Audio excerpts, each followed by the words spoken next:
Hello बच्चों and welcome to Shri Vidyaradhana academy. मैं हूं आपका सौम्यजीत सर और आज के छोटू सा एक डेमो लेक्चर में हम बात करने वाले हैं the road map to genetic cloning.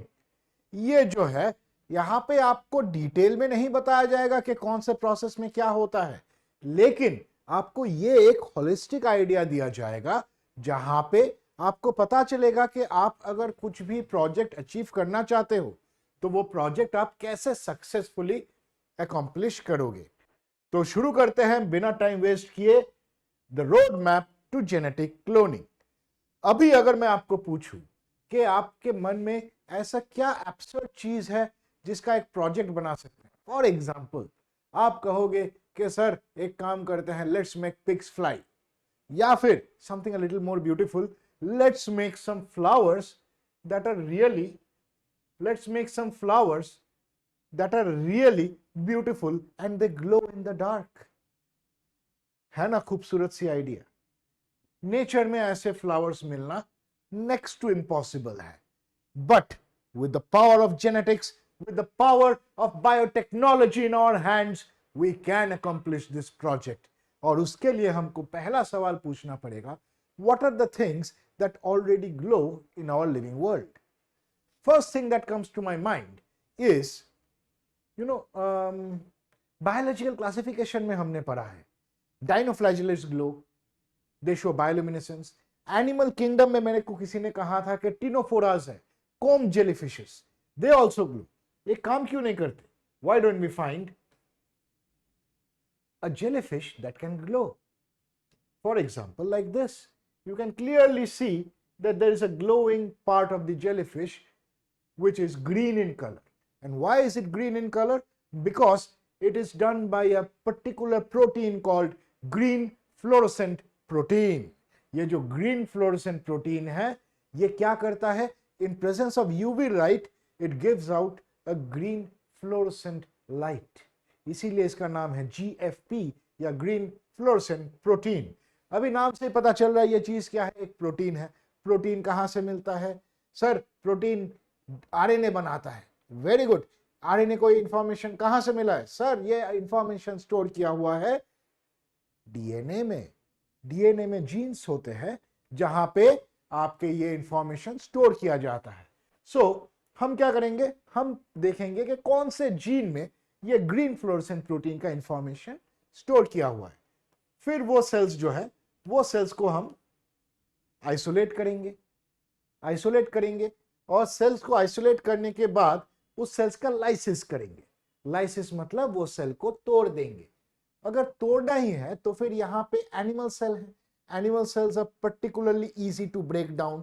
All you need is some non ionic detergent like Twin 20 and boom, the cells are लाइस्ड।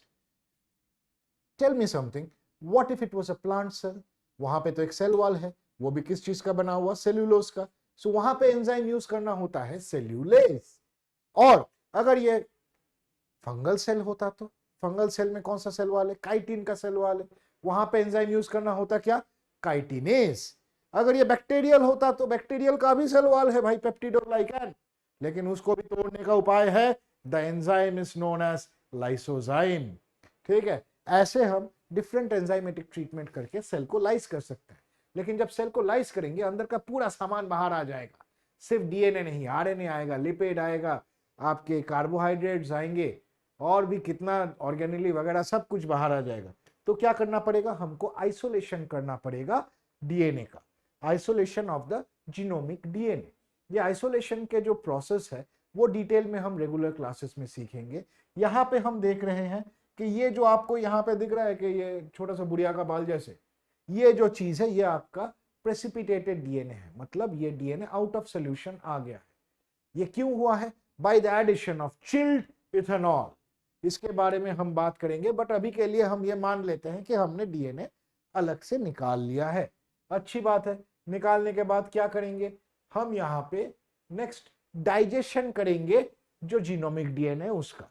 5 kilometre लंबा मेरा डीएनए है और मेरा जीन का साइज है 5 मिलीमीटर।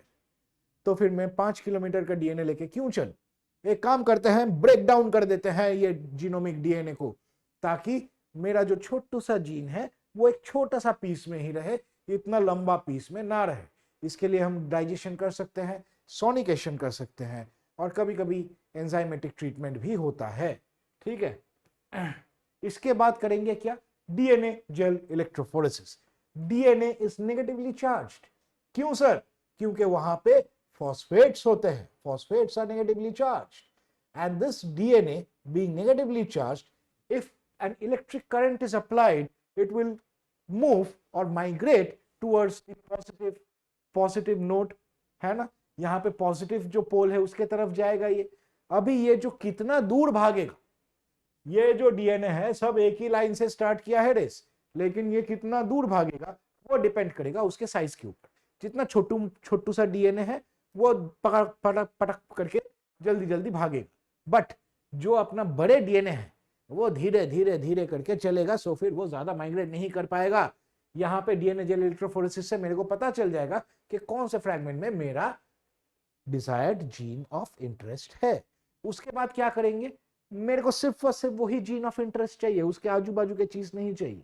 तो मैं एक पर्टिकुलर प्रोसेस करूंगा जिसका नाम है पीसीआर या फिर पॉलीमरेज चेन रिएक्शन, जहां पे अगर मैं एक सिंगल डबल स्ट्रैंड डीएनए रखता हूं एज अ टेम्पलेट और मैं उसका 30 साइकिल्स पीसीआर करता हूं, तो फिर वहां पे मेरे को एक मॉलिक्यूल डीएनए से 1 बिलियन कॉपीज डीएनए मिलेंगे। समझो एक्सपोनेंशियली ये बढ़ता रहता है। सो यहां पे पीसीआर के डिफरेंट स्टेप्स है, जैसे डीनेचरेशन, एनिलिन एक्सटेंशन, ये सब के बारे में हम डिटेल में पढ़ेंगे in the chapter biotechnology principles and processes. But अभी यहाँ पे पीसीआर करने के बाद मेरा छोटू सा इत्तू सा डीएनए जो था वो अभी किलो भर का हो गया है। ये किलो भर का डीएनए को क्या करना है, फिर से एक काम करेंगे, डाइजेशन करेंगे using a specific restriction endonuclease. Restriction endonuclease क्या करता है, रेस्ट्रिक्शन एंडोन्यूक्लियस एक पर्टिकुलर रिकॉग्निशन साइट ढूंढता है डीएनए में, एंड जब भी वो डीएनए में वो पर्टिकुलर सीक्वेंस मिलता है वो डीएनए के 2 स्ट्रैंड में निक कर देता है, एक यहां से एक वहां से। ये फॉस्फोडाइएस्टर बॉन्ड को तोड़ देता है, ताकि क्या हुआ, जो बीच का जो छोटू सा डीएनए था वो निकल आएगा, और उसके जो एंड्स है वो 2 एंड्स ऐसे ओवरहैंग होंगे, ऐसे थोड़ा सा सिंगल स्ट्रैंड वहां से निकला रहेगा। तो इस स्पेसिफिक रेस्ट्रिक्शन एंडोन्यूक्लियस से हम जीओआई को डाइजेस्ट करते हैं। पकड़ लेते हैं ये EcoR1 एक डाइजेशन एंजाइम है जिससे हम ये जीन ऑफ इंटरेस्ट को काटे हैं। नेक्स्ट क्या करेंगे, नेक्स्ट यहां पे हम एक सूटेबल वेक्टर देखेंगे, जो सूटेबल वेक्टर को हम सेम रेस्ट्रिक्शन डाइजेशन से काटेंगे। मतलब यहां पे अगर EcoR1 यूज किया था तो वहां पे क्या यूज करना है, EcoR1 ही यूज करना है। और फिर ये दोनों का जेल इलेक्ट्रोफोरेसिस करने के बाद हम करेंगे इन दोनों की मिलन, इसको जोड़ देंगे। जोड़ने का मतलब क्या है बेटा, जोड़ने का मतलब है यहां पे जो फॉस्फोडाइएस्टर लिंक जो था वो जोड़ देंगे। वो कौन करेगा, एक एंजाइम है जिसका नाम है लाइगेस। लाइगेस को मॉलिक्यूलर ग्लू भी कहा जाता है। तो अभी यहां से आया था रेड डीएनए, यहां से आया था ब्लू डीएनए, अभी देखो दोनों ही एक साथ जुड़े हुए हैं, इसी को हम कहते हैं रिकॉम्बिनेंट डीएनए या फिर काइमेरिक डीएनए।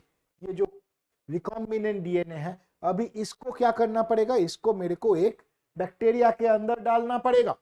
ये बैक्टीरिया के अंदर जब मैं जबरदस्ती ये रिकॉम्बिनेंट डीएनए को डाल रहा हूं, बैक्टीरिया का जो कैरेक्टर है, जो स्वभाव है, वो बदल जाता है। ऐसे ही प्रोसीडियर को कहा जाता है ट्रांसफॉर्मेशन। ये ट्रांसफॉर्मेशन के करने के बहुत सारे तरीके हैं, लेकिन केमिकल ट्रांसफॉर्मेशन के बारे में आपके सिलेबस में ज्यादा मेंशन किया गया है। ठीक है, यहां पे हम क्या करेंगे, बैक्टीरिया के अंदर हम जबरदस्ती वो रिकॉम्बिनेंट डीएनए लगा दिए, लेकिन कभी कभी क्या होता है कि रिकॉम्बिनेंट डीएनए के जगह चुपके से वेक्टर घुस जाता है, तो वो तो हमको नहीं चाहिए। उसके लिए क्या करना पड़ेगा, हमको सिलेक्शन करना पड़ेगा जी, सिलेक्शन करना पड़ेगा कि कौन से सेल के अंदर रिकॉम्बिनेंट डीएनए घुसा है और कौन से सेल के अंदर आपका सिर्फ वेक्टर घुसा है या फिर सिर्फ ट्रांसफॉर्मेंट है। ये सिलेक्शन का प्रोसीडियर भी बहुत डिटेल में है आपके सिलेबस में। It is based on the principle of insertional inactivation, and यहाँ पे 2 प्रोसीडियर आपके टेक्स्ट बुक में मेंशन किया गया है। एक है एंटीबायोटिक रेजिस्टेंस और दूसरा आपका मेटाबॉलिक जीन रेगुलेशन। ये दोनों ही हम करेंगे रेगुलर क्लासेस में। रेगुलर क्लास से याद आया दोस्तों, 2 जून से हम लोगों का रिपीटर्स बैच का डेमो चालू हो रहा है। मुझे पता है इस बार बहुत सारे स्टूडेंट्स के मन में बहुत निराशा है, लेकिन एक चीज याद रखना कि it is not too late, we can still fight and we can still win our MBBS seat. और इसके लिए आपको क्या चाहिए? आपको चाहिए प्रॉपर गाइडेंस, आपको चाहिए प्रॉपर मटेरियल, आपको चाहिए प्रॉपर शेड्यूलिंग एंड डिसिप्लिन। ये सारे चीजें आपको मिलेगा श्री विद्याराधन एकेडमी नांदेड़ में, जहां पे एक एक्सेलेंट फैकल्टी का टीम है जो ड्रीम टीम आपके सपने को साकार करेगा। सो आप वेट मत कीजिए, 2 जून तक आप विद्याराधन एकेडमी नांदेड़ में आके अपना रजिस्ट्रेशन करवा लीजिए। कुछ नहीं तो आप आके हमसे बात कीजिए, आपका जो प्रॉब्लम है वो बताइए, नहीं तो आप एक आके क्लास कीजिए, क्लास करके देखिए आपको कैसा लगता है। एंड आई एम श्योर कि आप एक बार हमारा क्लास किए तो आपको पता चल जाएगा कि कोई और क्लास में आपको ऐसा कंटेंट डिलीवर नहीं किया जा सकता। मूविंग ऑन, हमने सिलेक्शन तो कर लिया है रिकॉम्बिनेंट कॉलोनीज का। रिकॉम्बिनेंट कॉलोनीज का सिलेक्शन करने के बाद यहाँ पे हम डायरेक्टली एक काम कर सकते हैं, वो जो डीएनए है उसको निकाल के हम उसको प्लांट में घुसा सकते हैं। कैसे? ये मेरा फेवरेट पार्ट है भाई और बहनों। I invite you to biolistics या फिर द जीन गन मेथड। यहां पे क्या किया जाता है, आपका जो डीएनए है उसको मिक्स किया जाता है टंगस्टेन या गोल्ड पार्टिकल्स के साथ, वो बन जाता है बुलेट्स, एंड वो बुलेट्स लोड किया जाता है एक जीन गन में, और वो जीन गन से हम क्या करते हैं, प्लांट सेल्स को बम्बार्डमेंट करते हैं। बम्बार्डमेंट करने से क्या होता है, जो प्रोजेक्टाइल फोर्स है वो projectile force cellular cell wall का बैरियर क्रॉस करके आपके साइटोप्लाज्म तक आपके डीएनए को पहुंचा देगा।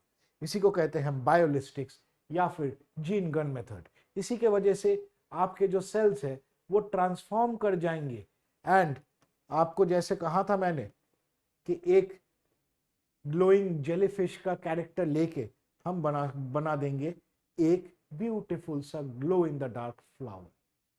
लेकिन यहीं पे क्यों रुके? Why should we stop here? We can do much more.